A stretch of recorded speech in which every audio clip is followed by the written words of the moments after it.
Okay. Okay, just before we start, I have to say, because people are going to ask me why it's not in French. So, en français, ça va être mercredi, si Dieu veut.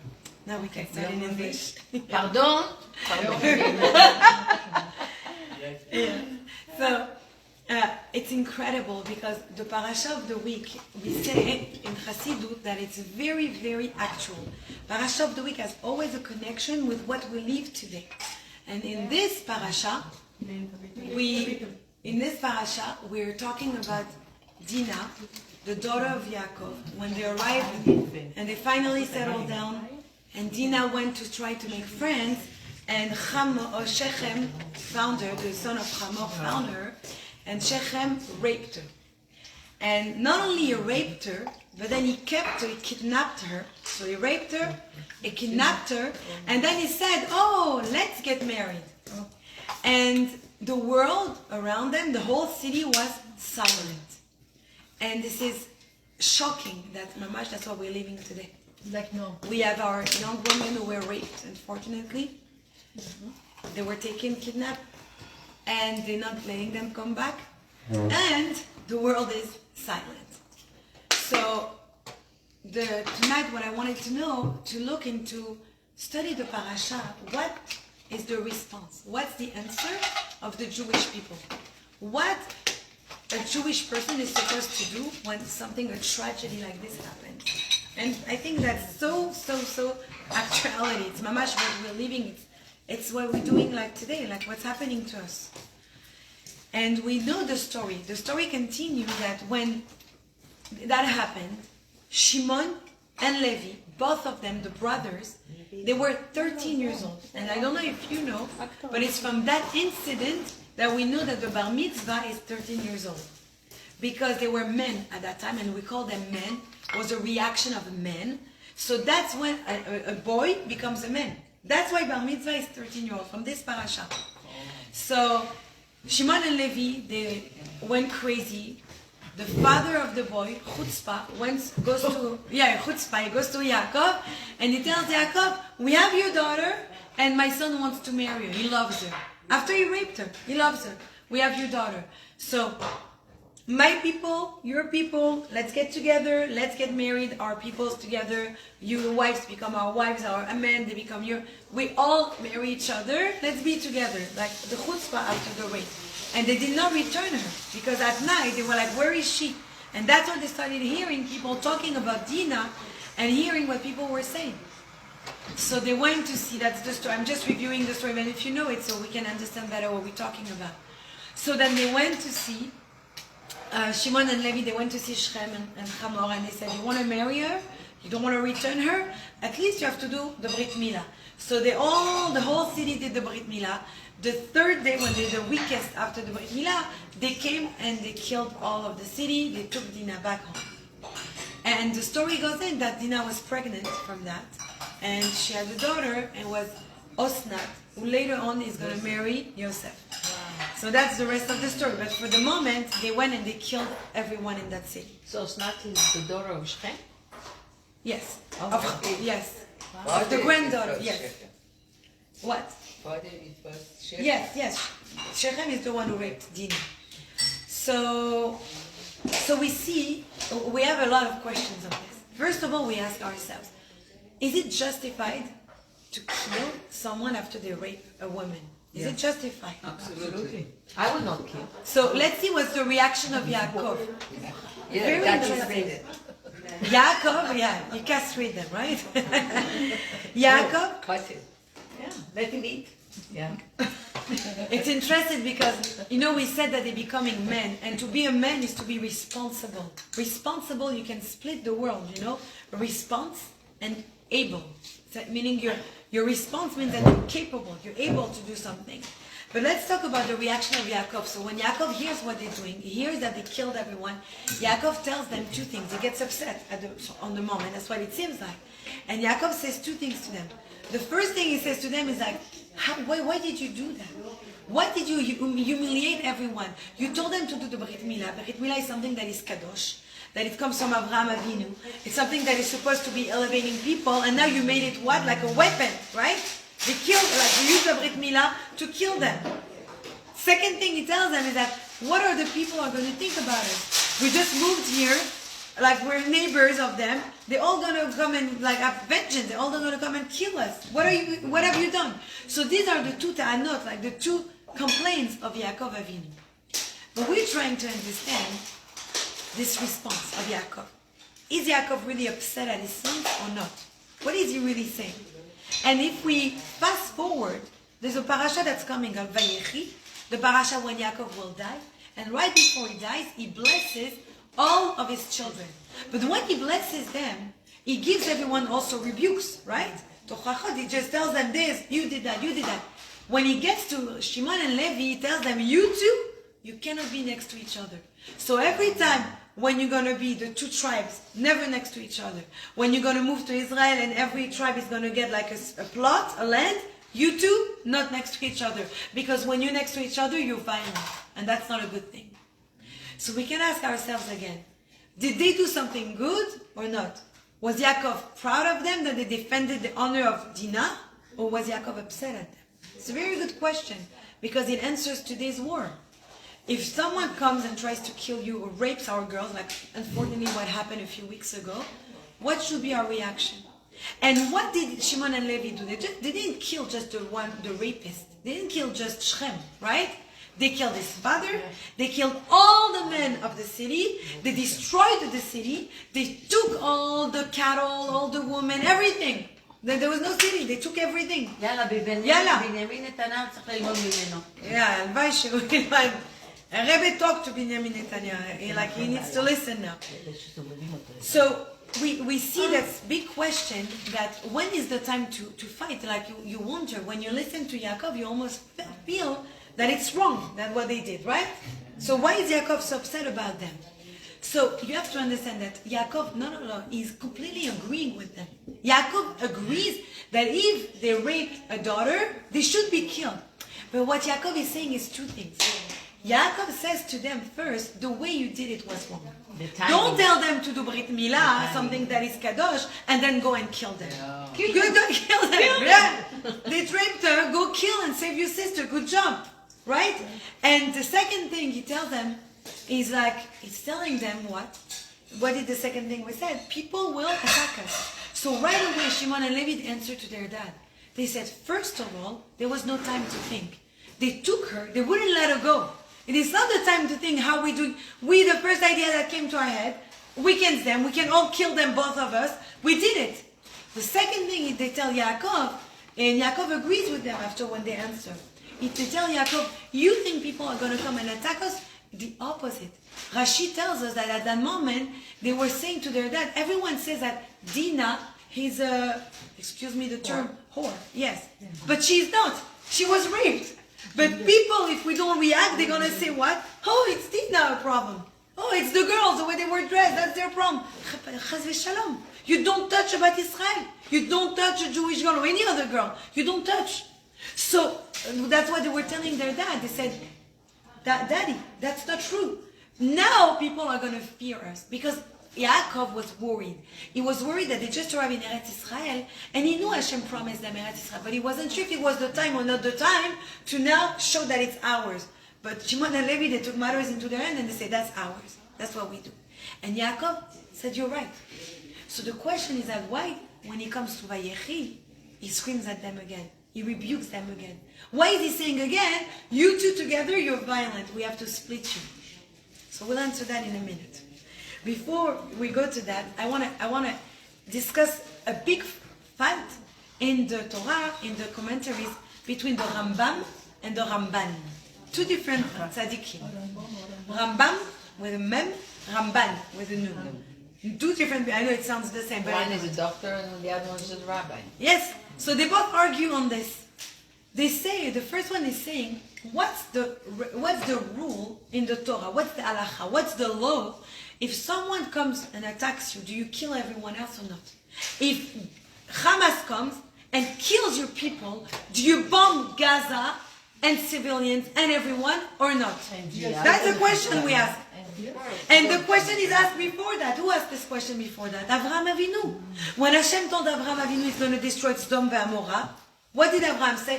But what if there is the kings. 30 people that are good? What is 10, 20 people? What is 10 people? Abraham is arguing with God because the real question Abraham is asking, what if they're good people? So what, you destroy everyone? Also, when God said, wipe Amalek, and there was so They they left left some because they were, didn't want to. They thought Yes. Yeah. So question is, it's a very good question. What halachically, what's the law? What do you do? Do you have a right to kill everyone or not? And the Rambam is very, very clear on this. The Rambam, he says, yes, you have a right to kill everyone. Why? Because they all saw what happened and they didn't say anything. So they are complicit. They are part of the problem. Because the Sheva Mitzvot B'nei Noah, even when you're not Jew, you have to respect the 7 laws of Noah. One of the laws is what? You don't kidnap, right? You don't kill. All this. So when they did that to Dina, no one realized. It says in there, one of the laws is that you have to have house of judgment, like a court. They get candy. They didn't have courts, right? Did anyone? Did you see anyone in Gaza say, Hamas, you're wrong? No. They But get they candy. they voted for Hamas. They didn't only vote for Hamas. They also kidnapped. They also raped. They came in. did everything. One of the Chayalim spoke to me. He said to me, you know why we avoided even worse? Because they're greedy. They came out of Gaza, they saw they could steal from the people that they raped and that they killed and that they cut and that they burned. They stole from them. Yeah. And because they were so busy stealing, they stopped to advance. Can you believe that? So you're going to come and tell me they're innocent? The Rambam says, not at all. If they didn't say anything, they agreed with it. Yeah. They agreed with it. Point. That's it. You don't discuss it. You know, there's a Russian guy who was one of the only guys in the Israeli hostages that was released yesterday. And you know what he said? That Israel, when they bombed Gaza at the beginning, they bombed his building and he escaped. Yes, yes. And 4 days he was out trying to get to Israel, but he had nothing. He didn't know how to and get the there. innocent And with you, find him and give him to And Hamas, they gave not him. to the Tzal. The Palestinians gave him back to Hamas. So don't tell me they're innocent. When people came and the girls came after they raped them, they spit on them, they spit on their body, they hit them. That's not being innocent. So don't come and tell me, oh, they're not. Yes, Ramban tells you what they did, Shimon and Levi, correct. That was right. Shimon and Levi, they basically applied the halacha, they applied the law. That's what they were supposed to do. The Ramban disagrees with that opinion. Let's see exactly where he disagrees. The Ramban says that when you don't do something that you're supposed to do, it's not as bad as when you do something that you're not supposed to do. I'm giving you an example. If you're supposed to do Shabbat, that's a melacha. You're not, for example, Shabbat, you're not supposed to cook. And you come on Shabbat and you cook. So you transgress a melacha that you're not supposed to do, right? That's not good, that's bad. But let's say now that you don't put tefillin, that's a positive commandment. It's not something you're not supposed to do, something you're supposed to do, but you don't do it, you forget. It's not as bad. It's not as bad when you don't do something. Something that is negative commandment and a positive commandment. Something you should do, something you should not do. So what Ramban says, he says, maybe they were scared. Maybe they said if we speak about Shem was like the violent lord, we're going to get killed too. Maybe it's just, just me, a little guy. What do you want me to do? Maybe. But the Maharal comes, a third rabbi, and the Maharal says something beautiful. The Maharal says if you look at the text, at the Pasuk, read the Shabbat, when you're at shul, pay attention to the words. When the father comes and the father speaks to Yaakov, he doesn't say, let's marry just my son with your son. He says, let's marry my people with your people. So now we're not talking about one person against one person. We're talking about what? Am echad neged another. One people like one other people. What you just said before, I was smiling because we were discussing about Gaza if it's a country and Hezbollah if it's a country. One is like a people and like a country. No, but it's true because Lebanon, it's a country and they have an army. That's why Israel... They don't have an army. Lebanon doesn't have an army. אבל מותר להם לתקוף No, אותם but בתור מדינה. I don't know. But that's the idea. The idea is that, and that's where we have to understand something else. When you're in war, when you're at war, you have to know there's a law. זה ההבדל between war and מבצע. When you are in a war, you declare a war, they have rules. So that's why I was about Rules. exactly. Bediou. Yeah, there's a rule, for example, in your life and someone else's life. If someone is about to kill you, okay, you don't have to save someone else. You could if you want, but you don't have to. What you have to do is save yourself. That comes number one. But when you go to war for your country, for your people, that doesn't matter. You have to save everyone because you're all representing the same. It's like you're one person. You're all representing the same people. Like, just pausing for a second. When I was in France, I saw my friend Judith Zerbib, Judith Lev, and she lost her son in one of the first Chayal who died. Her son was a French guy, Binyamin Lev. Oh, Binyamin, he was supposed to get married? Yes. Oh, I felt so bad. Yeah. He's the son of my friend. Oh, wow. So Binyamin was supposed to get married in Hanukkah. Yeah. Oh. He was supposed to be freed from So the she army came to like a his month Levaya after. instead of to his wedding. And when that happened, at first it was chaos. And the army, the soldiers, it's only if they called that they moved. So no one knew what to do. Everyone was waiting for orders. They didn't know the bases that were supposed to give the orders were all bombed and then they're attacked. No one knew nothing. So the commander had people privately were like people who knew people in the army. They kept like texting everyone, you know. So he got to this commander. It was his derot with his group, and he went to the Cheder Ochel. He went to the where they were eating, and he said, "Who wants to come with me to save them? I'm just warning you. This is suicide mission because we have no backup. We cannot go me." We can like go three, like I can take 3 people. Who wants to come? He's the first one who stood up. He's the first one who stood up, and he said, "I'm going with you." And his friend told him, "You're not scared of dying? Like, you're not scared of death?" And he said, "No, I'm here with one people. We're here to defend each other. We're one people." Exactly what we learned in this Parsha. And he said to her, he said to him, "The only thing I'm worried is my parents. I don't want my parents to be sad. I don't want my parents to cry. So just tell them. And he left because there was no time to write nothing. And he left and he was able to kill 15 mechavlim.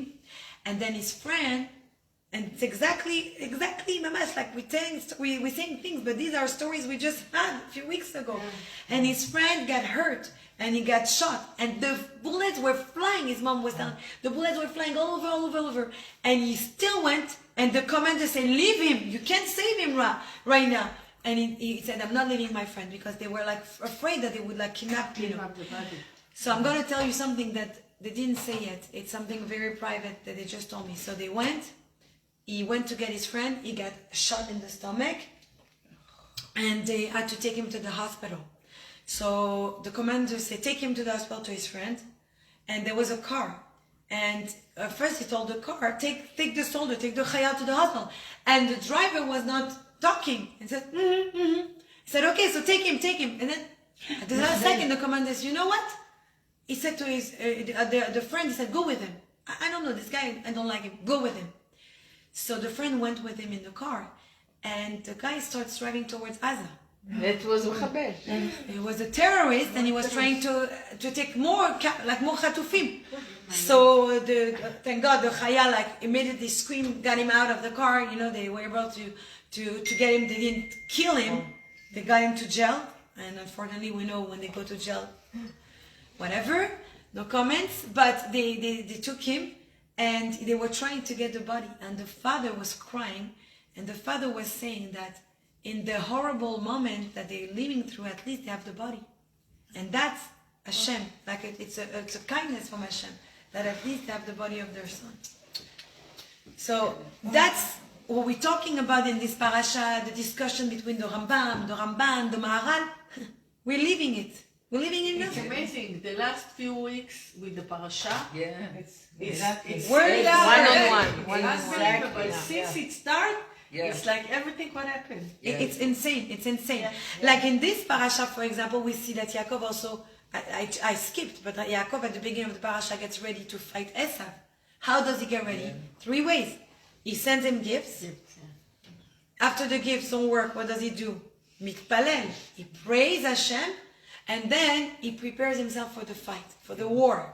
Because you always have to try every avenue before you go in a battle. And we see that what we did. Whatever we want to say and criticize, because it drives me crazy when I hear they gave money to Hamas and they believe. How can you believe terrorists? But let's put that aside. We tried everything. We tried. Now it's time for the war. It's time for the fight. That's it. And there's no more discussion right now. It's clear. Like you open this parasha, and all the answers are here. And there are rules of war. So one of the rules, and that's why they answer Shimon and Levi, is that here it was people against people. So if we don't fight back right now, then they're gonna swallow us. They're gonna take over us, and it's exactly what's happening now. We have no choice. When you have the stupid people like screaming ceasefire and all the stupid things they say, how can you say that? Did you see the baby burned in the oven? I don't know what they want to Who are you happen so talking that we to? wake up. And when you see queers for Palestine, stupid. If you go to Palestine, you're the first one who's being dismembered, cut in half, and thrown from a building. What are you talking about? People talk about things they have no idea. That's the situation. We in a world, when people talk, zero idea. And Baruch Hashem, in comparison, who are we? I heard today from a relative, I can pronounce that one, a relative of someone who was a hostage. And you know what they said, this lady? This older lady, she was fighting. She said, don't take me, leave me in the Take the woman take the woman who needs the help, who need to be saved. And then she said also that they were starving, that they gave them only a little bit of food. And some days there was no food. And she said, you have to know that all the men in the jail, were giving their portions to the women and the kids. I just listened to that like before I came. I saw the interview, I heard it, I saw the guy talking with my eyes. He said, know who are in jail right now, our people.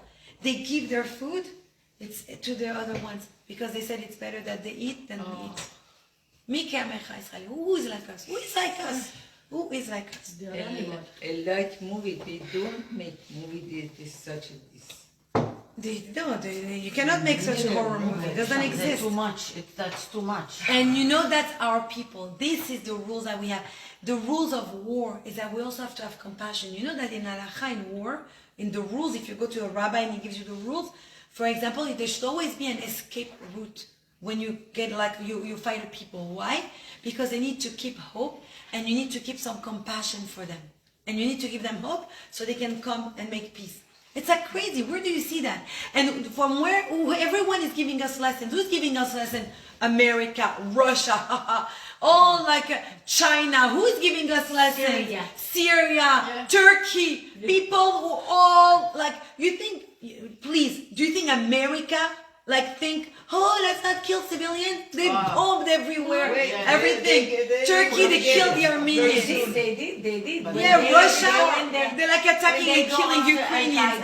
They killed 75. And China, Hiroshima, and China, many people. Everyone who's giving us lesson is another terrorist dictator. Because sorry, we genocide. are stupid. Chutzpah. We're supposed to tell everybody this Thank is our war. we say it. Shimon and Levi, what they said there's no Listen, when the money talk and malasot. No, there's no justification. Shimon ben Levi said, you don't say, we have a right to defend ourselves. There's no, we have a right. No, We don't ask you. You know what's the difference between Israel and America?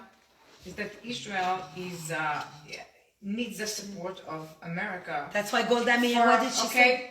They don't need. Should we need they to don't be more wanna go independent? They don't want to go into war. They don't want to go into war with Iran and all the Arab countries. They don't want to. No one. That's the reason. That's why this war and all the wars. Money. It's like Shimon and Levi said. They didn't want to Oil, kill oil, anyone, oil. Shimon and Levi, but they had no choice.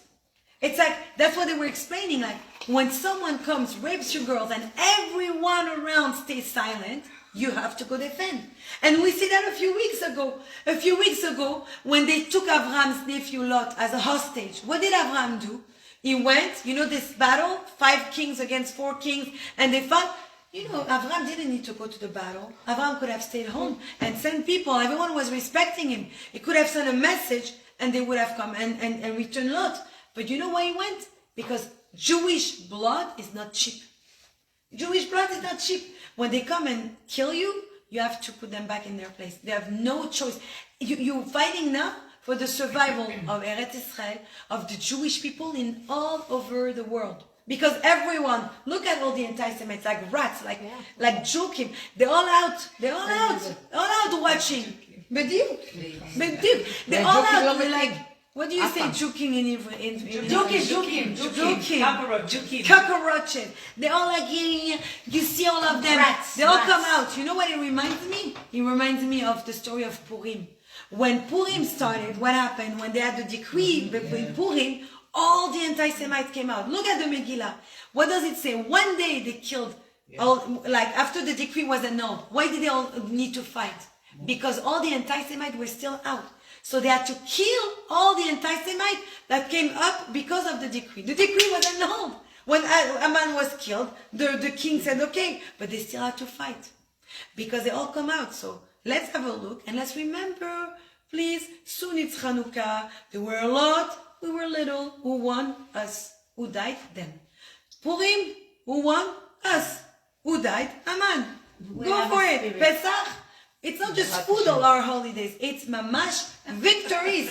It's a victory now because you would think, food and cleaning. That's how we do. But no, it's victories. And you know what? I've never understood what it means to be a Jew until now. Never understood. Because you do the chag, it's a nice chag, let's invite people.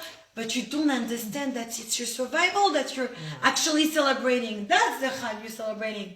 That's what we're doing. And all these stupid people who are going to tell you, we're just anti-Zionist, we're not anti-Semitic. Happy Hanukkah. Happy Hanukkah? What does it mean? The story of Hanukkah that we were in Eretz Israel thousands of years ago. So come tell me the Eretz Israel is not mine. Come now. You just wish me happy Hanukkah? Go learn. That's why we have to put people back in their place. And some people tell me, I'm going to hide my mezuzah. I cannot say I'm Jewish. Chaz v'shalom. Now, show your face. Be proud. Be proud of who you are. They want you to hide. One rabbi here say to people to put the mezuzah inside the house. Hi, why? Chaz v'shalom. היה את זה בעיתון. לא, מה, יש... Orthodox rabbi? Yeah. I heard about that too. Yeah, in the city, you know what's happening in יש אנטישמיות But here too, in Studio City, they went inside someone's house. אז יש עכשיו איזה אוי, זה היה משוגע. זה לא היה אנטישמי, זה היה משוגע. לא, אבל את יודעת מה הולך בעיר? את לא מבינה מה הולך They בעיר. went to the IAC president. לא, משוגע בסטודיו סיטי? כן, הוא אמר. Free Palestine. זה היה משוגע, הוא לא היה. לא משוגע. They're all משוגעים when they start. They're all crazy when you catch them. It's like in France, the guy killed this poor lady, but they didn't put him in jail. Why? He smoked weed. Excuse me? Since now we're laughing, but it's true. He's not in jail. He smoked weed. Since when smoking הוא weed? היה משוגע, ועכשיו הוא מסתובב לחופשי, וכשהזדמן, הוא הולך בירוק. And you know the worst? It was the neighbor. He went back inside his apartment and the other Jewish neighbors are still in the same building. Okay. So no, I'm sorry. One of those terrorists now that they released. I saw that. Yeah. which terrorist? אחד מהמשוחררות עכשיו. זאת עם האף פה? לא יודעת, קראה את השכנה שלה ליד הילדים שלה. I bet she's טובת שכנה. Yeah, she's gonna go back. You know that she's not this one. There's one that bombed herself with a gas balloon. Yes. And her face face is destroyed. Baruch Hashem. And no hands, and she's suing Medinat Israel to give her plastic surgery. Yeah, I saw it. Good, she's back with a monkey. את חושבת ש... Maybe with the next bomb, if the בכלל rest יש of לה her is עילה לתבוע, gonna זה כבר בושה. אבל היא טובעת. It's very good that we're releasing אם יש לה עילה לתבוע, תראי, בתורה רשום, ושמרתם לנפשותיכם. ככה אומרים. עכשיו, בזמן כזה שאנחנו יודעים שהכל גועש ויש הרבה אנטישמיות, אז צריך כזה להוריד קצת פרופיל. להוריד פרופיל, כן, לא, אבל לא... אם You אני think צריכה my husband, להתבייש... you think my husband לא is in בושה, the לא, לא מדברים על בושה. לא מדברים על בושה. לא מדברים על בושה. לא מדברים על בושה. No, no, but do you think my חוזרת husband הביתה, אם אני who has צריכה a לפחד beard- במדינה, No, אני no, הולכת my הביתה. husband is religious. My kids are religious. What? I'm going to take off my kippah, my tzitzit? What? What is it? That's to why know? שהם חיים, זה Why? מה Because שהם I חיים bother פה. them? They bother me. אבל בצרפת כן עושים את זה עכשיו. Some of them, not everyone. לא, אלא No, I went to friends, I see them in the No, shop.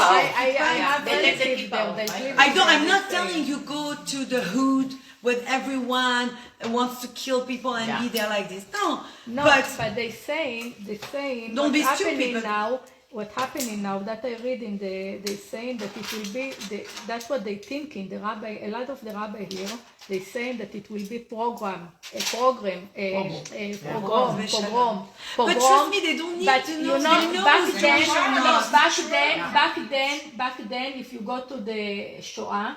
Yeah, they A are lot the of yellow rabbis, the stars. same how it thing. started. A lot of rabbis say to the people, now, עכשיו מתחיל תקופה רעה פה, אתם חייבים לצאת מפה. הרבה אנשים אמרו, מה פתאום, אנחנו פה על ציר הבשר, הכל טוב, everything is good, and we don't need to go everywhere. And what happened?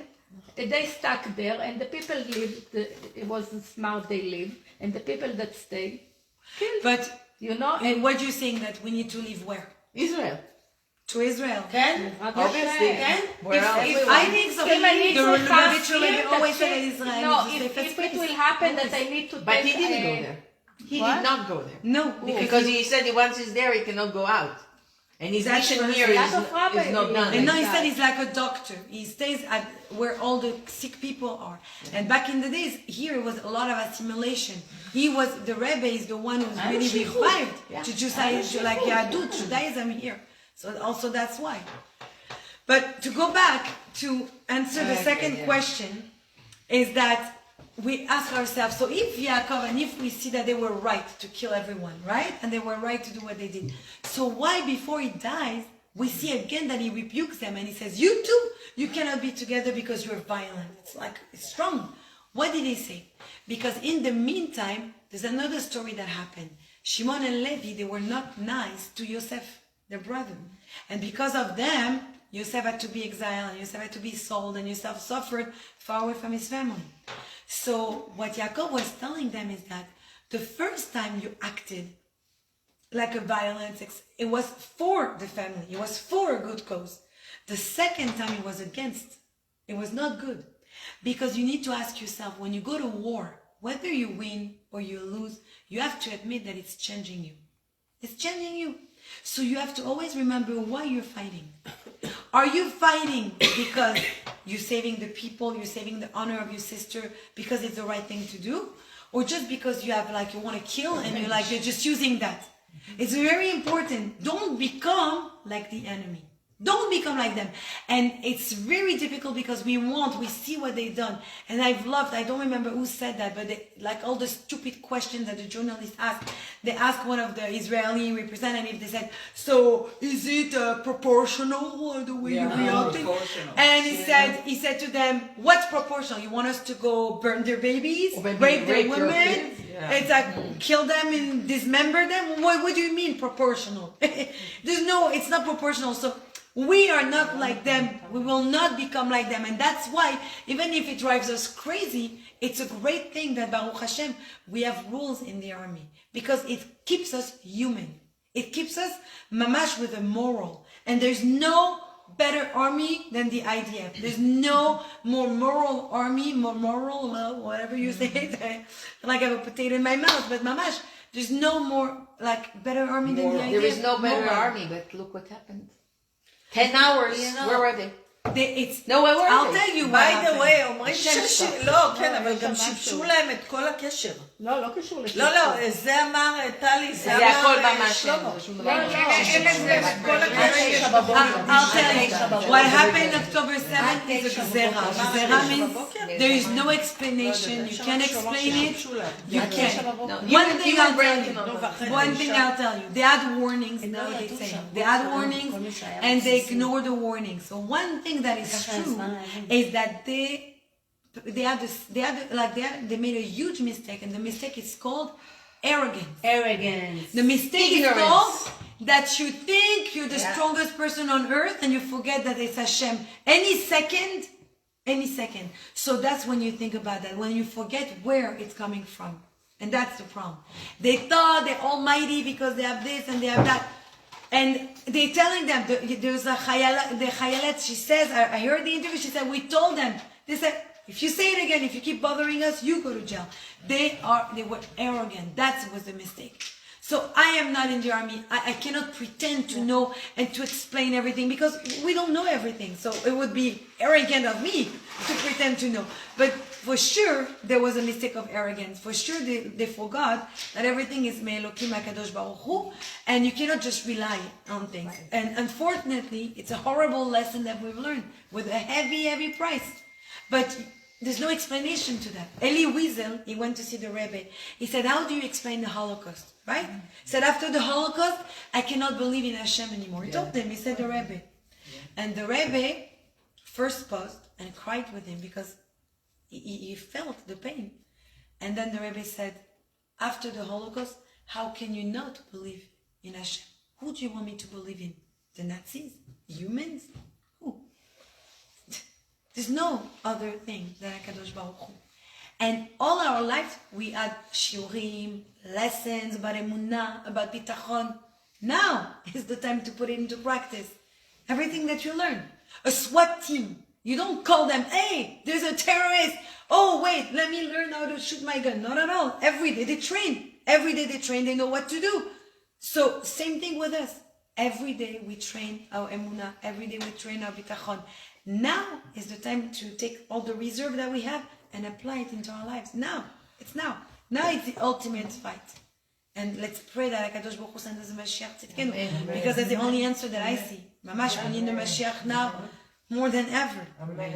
I just want to finish on a happy note because it's getting late, but there's a beautiful story in the Talmud, in the Gemara. It tells the story of Rabban Gamliel that went with Rabbi Akiva and with Rabbi Yeshua, and they were going to the meat market together to buy meat for the wedding of the son of Rabban Gamliel. And suddenly, Rabbi Akiva turns to Rabban Gamliel and he says, and to Rabbi Yeshua, he says, can you explain me Parashat Vayishlach, our Parasha? Can you explain me, because in Parashat Vayishlach it says what? That after Yaakov fought with the angel, the sun rose for him. For him. And Rashi explains, what does it explain? What does it mean the sun rose for him? It's like I said, the sun rose for Bathsheba. Just for you? No. The sun rises for the whole world. Why does it say the sun rose just for Yaakov? So one explanation is that Yaakov was hurt, right? Through the Gid and Hashir, through his hip. And the sun rose, meaning Hashem sent the sun, the rays of the sun to heal him. One explanation. Another explanation is very beautiful, and that's the one I want to talk about. At the beginning of last week's parasha, before Yaakov goes into Haran, when he escapes from his house, he sleeps. And when he sleeps, we say that the sun set on him. And then it's the night. And the only time we talk about the sun is now, after the fight with the angel, and the sun rises again. And the idea is very beautiful. What's the idea? Is that when the sun set on Yaakov, it was dark, it was night, it was obscurity. Sometimes in life, we feel that we're all alone. We feel that we're in the darkness, that we're in a very difficult situation. The sun sets on us. After 7th of October, I think we all felt that. It's like, what's coming on us? What's happening? And every day, every story, we're like, HaKadosh Baruch Hu. And you feel all alone. Look at all the people around who are like, just want to kill us. But HaKadosh Baruch Hu reminds you, don't worry, my son. The sun will rise again. The morning comes. There's not a night without a morning. Ever. Ever. Why Rabbi Akiva is saying that at that moment? What are they in the meat market buying food for the wedding of Rabban Gamliel's son?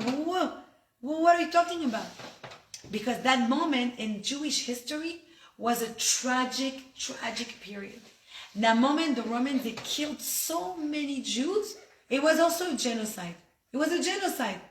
And that's when they changed the name of Eretz Israel, because they wanted to humiliate the Jewish people by not even having their name. on their own land. And what happened at that moment? They only saved a small group of rabbis, right? A small group of people. Who were in these people? Rabbi Gamliel. And when they saved him, why did they save him? Rabbi Yochanan ben Zakkai fought with the emperor to save him because he knew that his descendants, his children and grandchildren will bring Mashiach. They were actually the generation, they were the ones who will have Mashiach. So he said, you have to save him. And he understood Rabbi Akiva when they were in the market that Rabbi Gamliel was feeling guilty. How can I buy meat and celebrate my son's wedding when people are like killed and genocide and like 3/4 of the Jewish people were like disappeared? Either kidnapped, slaved, this, that, killed. Why? How can I do that? He didn't say anything, but it was so sad. So what is Rabbi Akiva telling him? Rabbi Akiva says, you have a right to rejoice. You have a right. Even in the darkness, the sun rises again. And not long after, the same Rabbi Akiva with the rabbis again goes on the Temple Mount and they're all crying. They say, look, it's all destroyed. You all know that story. And they say the prophecy says that it's all destroyed. And look, it's all destroyed. The prophecy, it's exactly what happened. But Rabbi Akiva starts laughing and laughing like crazy. And they're like, why are you laughing so much? He said, that's true, that's the prophecy that it will be destroyed. But what's the end of the prophecy? That we'll see Shual, we'll see like foxes, because it's a sign that Hashem is going to rebuild the Bet HaMikdash and he's going to save us. And la briut. And look what just happened, and we saw a fox. What did we see a few months ago at the Kotel? There was a fox right there walking. Yes. Even what happened now in October 7, it is also a prophecy from. And there's a Tehillim, and it says when they will come to Be'eri and kill. I mean, I have to show you that Tehillim. They say the prophecy talk about the rape and everything. Everything is in the prophecy. And about Iran and everything. Yes. And that's the story. The story is that we must keep dancing. We must dance. We cannot stop. We cannot stop living. We cannot start hiding. We have to keep living as even more than before. We have to add. You know, years ago in Kfar Chabad, there was a horrible terrorist attack. I don't know if you remember. They came, they killed, like, I don't know how many, but like almost hundreds of people, right? They killed a lot of people. And they went to the Rebbe and they said, what's the answer? What should we do? And the Rebbe said, build in Kfar Chabad. Build and build and build even more than before. Don't stop. Build again. It said we have to keep living. We have to keep dancing. We have to keep remembering that even when the sun sets, the sun rises again. And that we can never forget. And that lesson, we had it not only like just a few years ago. Do you remember Rabbi Littman when he was killed? He was driving and his daughter was getting married that week. Do you remember that story? He was driving and he was like shot and he was killed, him and his son Netanel. Remember that story? So his daughter was supposed to get married that week. Yeah. So she had a shiva, and after the shiva, she got married and she invited everyone. And what did she write in the invitation when she invited everyone? She took from the nevuah, from the prophecy of Micha. What did she write? She write, do not rejoice over me, my enemy, for I have fallen, but I have gotten up. Even when I fall, I always get up. And this is what's going to happen now. Be'ezrat Hashem, b'yachad nenatzeach, together. Why did they win, these brothers? Because even if it was violent, Shimon and Levi, they were together.